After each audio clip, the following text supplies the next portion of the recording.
Cancer ಇರುತ್ತೆ.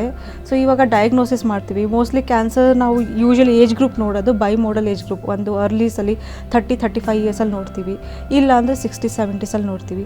So ಇವಾಗ Young generation patients ಬರ್ತಾರೆ ನಮ್ಮ ಹತ್ರ ಸರ್ವೈಕಲ್ ಕ್ಯಾನ್ಸರಿಂದ.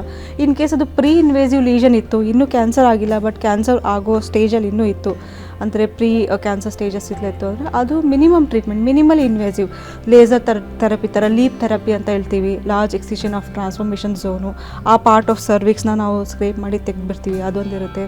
ಇಲ್ಲಾಂದರೆ ಕ್ರಯೋಥೆರಪಿ, ಅಲ್ಲೇ ಹೀಟ್ ಥೆರಪಿ ಕೊಟ್ಟು ಆ ಸೆಲ್ಸ್ನೆಲ್ಲ ಡಿಸ್ಟ್ರಾಯ್ ಮಾಡ್ಬೋದು. ಲೋಕಲ್ ಥೆರಪಿ ಇದೆಲ್ಲ.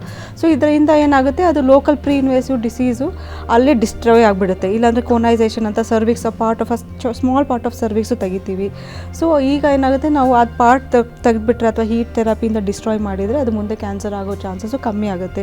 ಸೊ ಹೀಗಾಗಿ ಅವರು ಫರ್ಟಿಲಿಟಿ ಸ್ಪೇರಿಂಗ್ ಅಂತ ಹೇಳ್ತೀವಿ. ದೇ ಕ್ಯಾನ್ ಸ್ಟಿಲ್ ಮದುವೆ ಆಗ್ಬೋದು, ಮಕ್ಕಳು ಮಾಡ್ಕೊಳ್ಬೋದು, ಇದೇನು ತೊಂದರೆ ಆಗೋದಿಲ್ಲ. ಇದೊಂದು ಇನ್ ಕೇಸ್ ಕ್ಯಾನ್ಸರ್ ಡಿಟೆಕ್ಟ್ ಆಗಿತ್ತು, ಆಲ್ರೆಡಿ ಕ್ಯಾನ್ಸರ್ ಇತ್ತು ಅಂದರೆ treatment again depends on stage. ಈಗ ಅರ್ಲಿ ಸ್ಟೇಜಲ್ಲಿ ಇತ್ತು ಅಂದರೆ ನಾವು ಅಲ್ಲೇ ಮತ್ತು ಲೋಕಲ್ ಸರ್ಜರಿ ಅಂತ ಟ್ರೆಕೆಲೆಕ್ಟಮಿ ಅಂತ ಇರುತ್ತೆ, ಅಥವಾ ಕೋನ್ ಬಯೋಪ್ಸಿ ಅಂತ ಇರುತ್ತೆ, ಅಂದರೆ conisation of surgery. So depending on the stage ಏನಿದೆ, ರಿಸ್ಕ್ ಫ್ಯಾಕ್ಟರ್ಸ್ ಏನಿದೆ, ಅದ್ರ ಪ್ರಕಾರ ನಾವು ಅಲ್ಲೇ ಲೋಕಲ್ ಸರ್ಜರಿ ಮಾಡ್ಬೋದು. ಸೊ ದ್ಯಾಟ್ ಇನ್ನೂ ಫ್ಯೂಚರಲ್ಲಿ ಅವ್ರು ಚೈಲ್ಡ್ ಬೇರಿಂಗು, ಫರ್ಟಿಲಿಟಿ ಬೇರಿಂಗ್ ಮಾಡಿಸ್ಕೊಡ್ಬೋದು.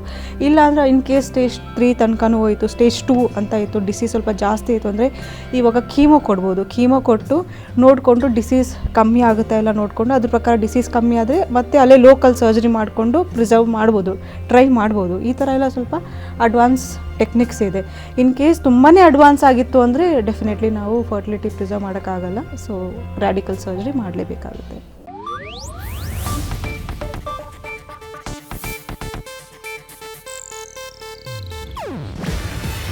ಇದು ಏಷ್ಯಾನೆಟ್ ನ್ಯೂಸ್ ನೆಟ್ವರ್ಕ್ ಪ್ರಸ್ತುತಿ. ನೀವು ನೋಡ್ತಿದ್ದೀರಾ ಏಷ್ಯಾನೆಟ್ ಸುವರ್ಣ ನ್ಯೂಸ್.